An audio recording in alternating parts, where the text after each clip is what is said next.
There is a question, is the attitude of Islam to history.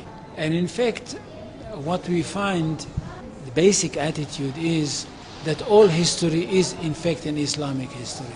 That means that all the major figures of history basically are Muslims. From Adam down to our own time. So if the Jews or the Christians are demanding something and basing it on the fact that there was a king called Solomon, or a king called David, or a prophet called Moses, or Jesus, then of course what they are doing, they are saying something which is not true, or in fact they don't know that all these figures were basically Muslim figures. They were, in fact, since the creation of the world, there is only one religion, and this is the religion of Islam. So if anybody says, look, there is a place which is connected with Solomon, and that's the place where the Temple of Solomon stood, a true Muslim would tell you, yes, absolutely right, but don't forget that Solomon was a Muslim. And David was a Muslim, and Abraham was a Muslim, and Isaac was a Muslim, and Jesus was a Muslim.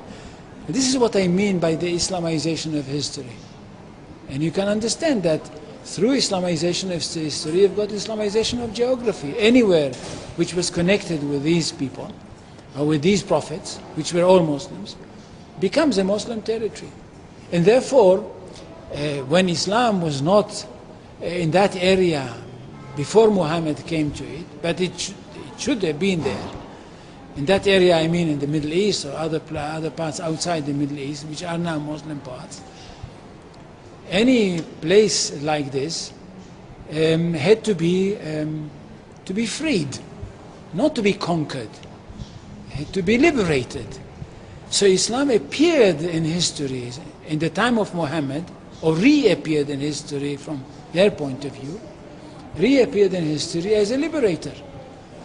And therefore there is no Islamic occupation. If somebody occupied anything, it would be always somebody else, not the Muslims. So there is no Islamic occupation, there is only Islamic liberation.